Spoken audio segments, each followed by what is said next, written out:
Permisi, Bapak Galih, selaku dosen pengantar ilmu hukum semester 1. Sebelum saya masuk kepada materi, alangkah baiknya saya memperkenalkan diri saya terlebih dahulu. Permisi, nama saya Devta Kesatria Nara Pratamartono, biasa dipanggil Devta, NIM 2401 0000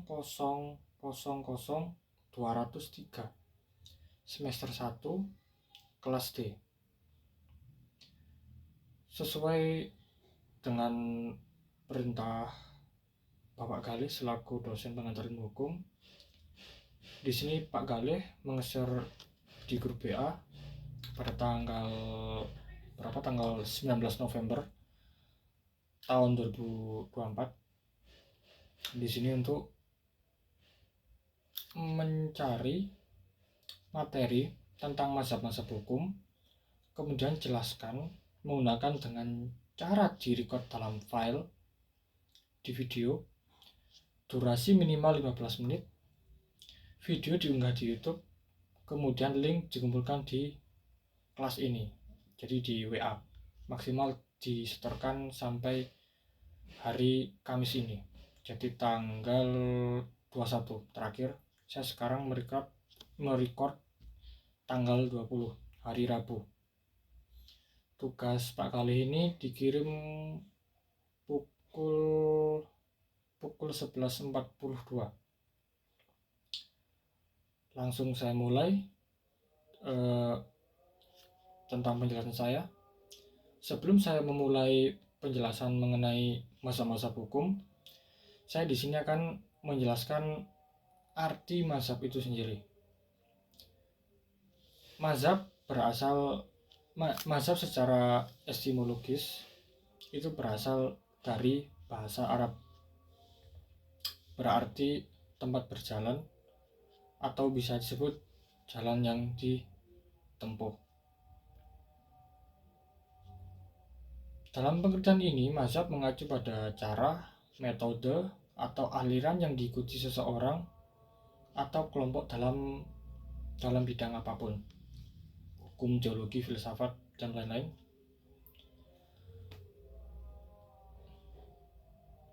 Sebelum saya menjelaskan lebih jauh tentang berbagai macam mazhab di sini, saya di sini menjelaskan dengan cara pertama saya akan mencari beberapa kumpulan mazhab, kemudian saya akan menjelaskan dengan pemahaman apa yang saya pahami sejauh mana. Jadi menurut pemahaman saya sendiri. Oke. Yang pertama saya akan langsung bacakan. Pertama adalah ada aliran hukum alam. Aliran hukum alam ini berpendapat bahwa selain hukum positif yang merupakan buatan manusia, masih ada hukum yang lain, yaitu hukum yang berasal dari Tuhan. Hukum yang berasal dari Tuhan itulah yang dikenal sebagai hukum alam. Hukum positif yang berlaku di masyarakat tidak boleh bertentangan dengan hukum alam, karena hukum yang berasal dari Tuhan dianggap lebih tinggi dari hukum yang dibentuk oleh manusia. Hukum alam bersifat universal dan abadi, sehingga hukum alam tersebut berlaku sepanjang masa, serta berlaku bagi semua bangsa. Berdasarkan sumber aliran hukum alam dibedakan menjadi dua macam, yaitu aliran hukum alam irasional dan aliran hukum alam rasional. Aliran hukum irasional memiliki pendapat bahwa hukum yang berlaku universal dan abadi itu bersumber langsung dari Tuhan. Sedangkan para penganut aliran hukum alam rasional berpendapat bahwa hukum yang universal dan abadi itu bersumber dari rasio manusia. Dari aliran hukum alam saya simpulkan di sini kan hukum positif yaitu buatan manusia itu kan lebih tinggi, itu kan di bawahnya hukum alam, yaitu hukum Tuhan. Di sini membahas hukum Tuhan, bukan hukum agama. Maksudnya di sini hukum Tuhan yaitu mengukur hubungan dari kebahagiaan dan ketertiban dalam utilitarianisme ini. Ketika masyarakat telah terikat dengan hukum, akhirnya akan tercipta hak-hak dan kewajiban masing-masing individu. Setelah terlahirnya hak-hak dan kewajiban individu, akhirnya akan melahirkan sebuah batasan-batasan yang sehingga itu dapat melindungi individu-individu tersebut dari yang lain, dan itu dapat memberikan kemanfaatan, bahkan kebahagiaan. Di sini maksud adalah tidak setiap individu berhak mendapatkan hukum yang layak, seperti itu. Kemudian mazhab sejarah atau Historische Rechtsschule dipelopori oleh Friedrich Karl von Savigny. Aliran ini timbul karena reaksi terhadap aliran hukum alam yang hanya mengandalkan jalan pikiran deduktif dan tidak memperhatikan fakta sejarah. Kekhususan dan kondisi nasional, mazhab sejarah memandang bahwa hukum mengalami perubahan sesuai dengan keadaan masyarakat dari masa ke masa, sehingga tidak mungkin ada hukum yang bisa berlaku bagi semua bangsa. Aliran ini juga berpendapat bahwa hukum timbul karena perasaan keadilan yang terletak di dalam jiwa bangsa. Hukum bukan berasal dari perintah penguasa, tapi tumbuh dan berkembang bersama masyarakat. Aliran ini selain mematahkan aliran hukum alam, tapi juga mematahkan tentang tadi ada positisme hukum, yang dimana Hans Kelsen menggagas bahwa hukum harus dibersihkan dari anasir-anasir yang non-yuridis seperti sosiologis, politis, historis, dan etis, di mana doktrin itu sangat-sangat kaku dan tidak bersahabat untuk mengikuti perkembangan setiap masyarakat yang ada di zaman sekarang. Oke, selanjutnya ada sociological jurisprudence. Beberapa pakar hukum menamai aliran hukum ini sebagai functional anthropological atau metode fungsional. Hal ini dilakukan untuk menghindari kerancuan antara sociological jurisprudence dengan sosiologi hukum. Perbedaan utama antara sosiologi hukum dengan sociological jurisprudence adalah sosiologi hukum menitik beratkan penyelidikannya kepada masyarakat dan hukum sebagai suatu manifestasi, sedangkan sociological jurisprudence menitik beratkan pada hukum dan memandang masyarakat dalam hubungannya dengan hukum. Aliran sociological jurisprudence memisahkan secara tegas antara hukum positif dengan hukum yang hidup di masyarakat. Aliran ini menyatakan bahwa hukum yang baik haruslah hukum yang sesuai dengan hukum yang hidup di masyarakat. Sociological jurisprudence timbul sebagai proses dialektika antara positisme hukum yang memandang hukum sebagai perintah penguasa dan mazhab sejarah yang menyatakan bahwa hukum timbul dan berkembang bersama dengan masyarakat. Proses pembangunan hukum di Indonesia sangat dipengaruhi oleh aliran hukum ini. Ya, saya setuju di Indonesia khususnya aliran sociological jurisprudence sangat dipengaruhi oleh masyarakat, terutama di Indonesia kan masih menghargai tentang hukum adat, di mana di negara-negara beberapa negara tidak menganut hukum adat. Kita masih menghargai hukum masyarakat ya, dan menyesuaikan. Kemudian ada realisme hukum. Aliran ini sering diidentikan dengan pragmatic legal realism yang berkembang di Amerika Serikat. Realisme hukum memandang bahwa hukum adalah hasil dari kekuatan-kekuatan sosial dan alat kontrol sosial. Hukum dibentuk dari kepribadian manusia, lingkungan sosial, keadaan ekonomi, kepentingan bisnis, gagasan-gagasan yang berlaku dalam musim umum. Beberapa ciri aliran hukum realisme hukum antara lain, yang pertama tidak ada mazhab realis. Realisme adalah gerakan dari pemikiran dan kerja tentang hukum. Realisme mengandung konsepsi tentang masyarakat yang berubah lebih cepat daripada hukum. Realisme menganggap adanya pemisahan sementara antara hukum yang ada dan yang seharusnya ada.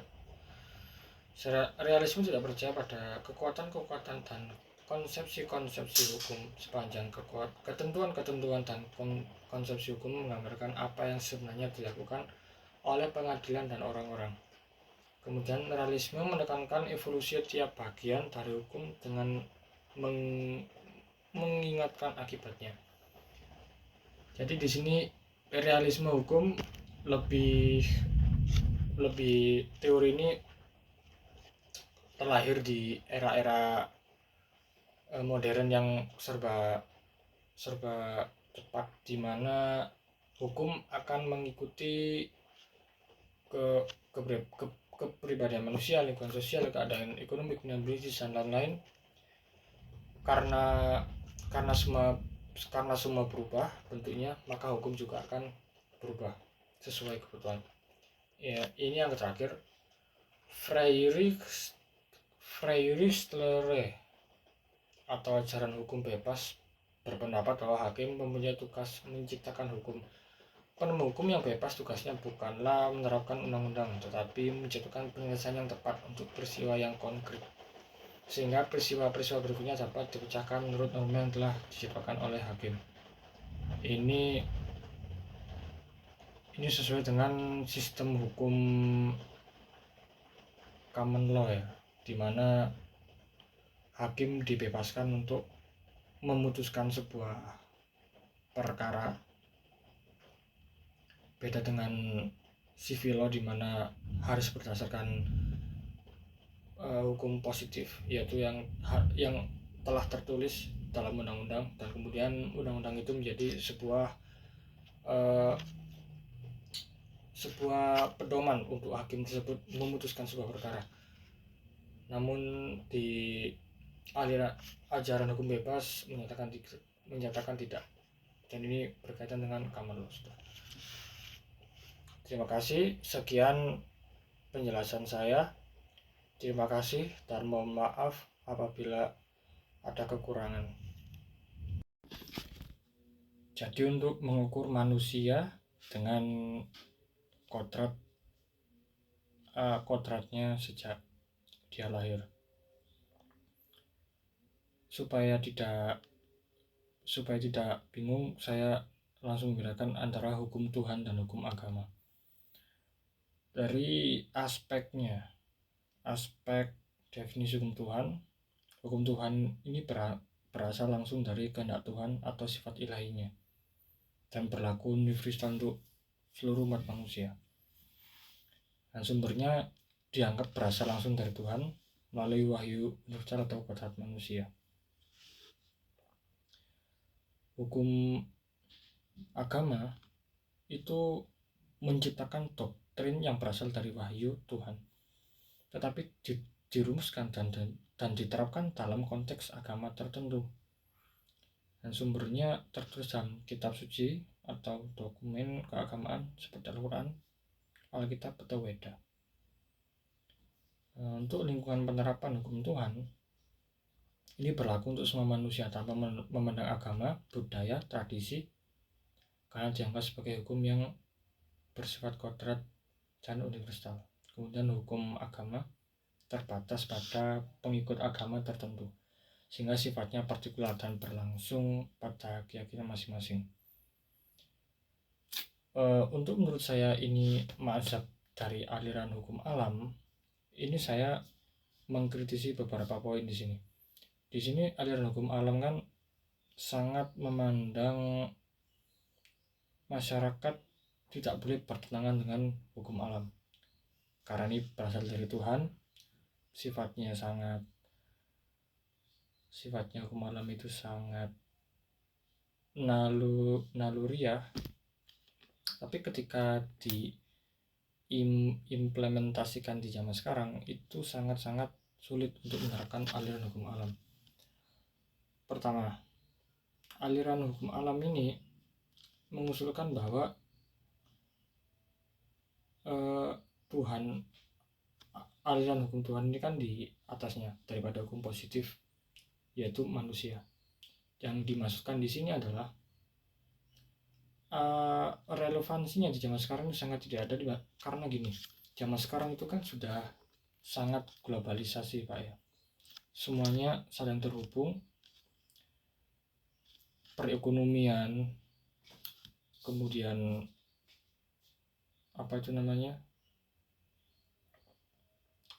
jalur apapun, jalur darat, udara, semua saling terhubung. Kemudian kebutuhan manusia itu sangat kompleks. Kemudian aliran hukum alam ini lama-kelamaan juga akan mengikuti sesuai perkembangan, lebih tepatnya itu keinginan manusia.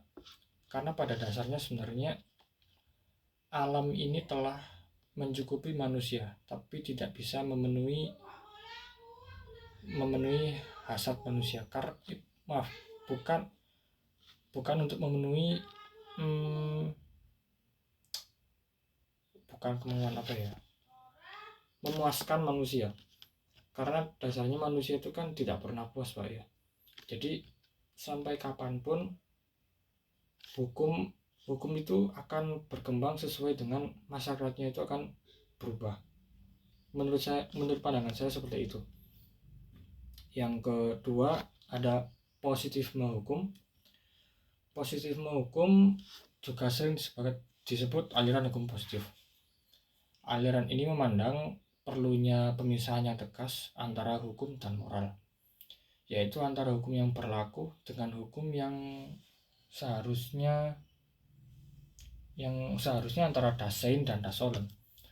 Aliran hukum positif memandang bahwa semua persoalan di masyarakat harus diatur dalam hukum tertulis, ya, seperti undang-undang.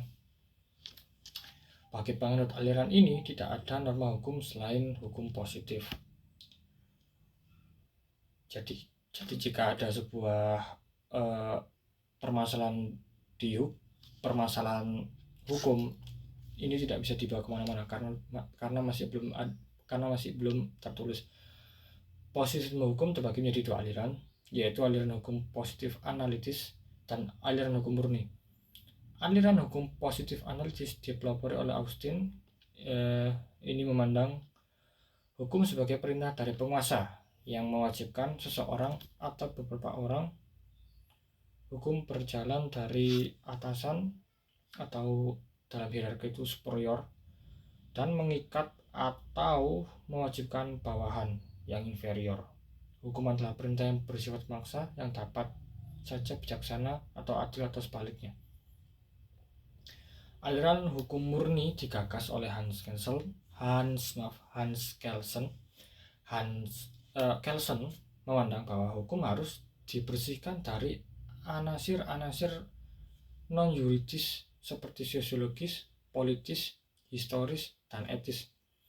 Hukum merupakan solen kategori atau kategori keharusan atau ideal, bukan sains kategori atau kategori faktual, sehingga hukum adalah suatu keharusan yang mengatur tingkah laku manusia sebagai makhluk yang rasional. Hukum berkaitan dengan bentuk, bukan isi, sehingga keadilan sebagai isi hukum berada di luar hukum. Sekarang saya akan menjelaskan sejauh mana pemahaman saya mengenai positifisme hukum ini. Di sini positifisme hukum yang saya kritisi adalah hukum positif, yaitu hukum yang bisa berjalan apabila sudah ada yang tertulis. Tapi di sini positifisme hukum kan terbagi menjadi dua. Yang pertama itu berasal dari penguasa atau dari berwenang, dan itu bersifat mengikat. memiliki hierarki. Dan yang kedua, aliran hukum murni, yaitu dari Hans Kelsen, yang harus dibersihkan dari analis-analis non-yuridis seperti sosiologis, politis, historis, dan etis. Menurut pemahaman saya di sini, saya mengkritisi tentang aliran hukum dari Hans Kelsen. Di sini Hans Kelsen memandang bahwa hukum itu kan harus dibersihkan dari ansi-ansi seperti sosiologis, politis, historis, dan etis. Kemudian sehingga hukum adalah hukum harusnya mengatur tingkah laku manusia sebagai makhluk rasional. Jika kita terapkan dalam peradaban apapun, bangsa apapun, sekarang kan sudah saling terikat. Ada hukum perdagangan, ada hukum perizinan semua investasi segala macam, dan semua itu terikat dengan yang namanya ini mengenai politis, historis, dan etis. Jika kita memegang teguh aliran hukum murni yang digagas oleh Hans Kelsen, relevansinya di zaman sekarang itu sangat sulit. Kenapa? Karena kembali lagi, tidak ada namanya sekarang sebuah negara itu tidak diketahui oleh negara lain. Negara ini konflik, negara ini seperti ini, negara ini hukumnya cacat, itu semuanya tahu. Untuk yang selanjutnya adalah ada utilitarianisme. Utilitarisme atau utilisme adalah aliran yang menempatkan kemanfaatan sebagai tujuan utama hukum. Dalam hal ini yang dimaksud dengan kemanfaatan adalah sebuah kebahagiaan. Adil tidak hanya suatu hukum ditentukan dari apakah hukum tersebut mampu memberikan kebahagiaan yang dapat dinikmati oleh sebanyak mungkin individu di dalam satu masyarakat, atau yang sering dikenal dengan istilah the greatest happiness for the greatest number of people. Beberapa tokoh penganut aliran utilitarianisme antara lain Jeremy Bentham, John Stuart Mill, dan Rudolf von Jhering. Aliran ini sebenarnya dapat dikategorikan sebagai aliran positifisme hukum, karena utilitarianisme akan menghasilkan kesimpulan bahwa tujuan hukum adalah untuk menciptakan ketertiban di dalam masyarakat. Hukum merupakan cerminan dari perintah penguasa dan tidak hanya berasal dari rasio.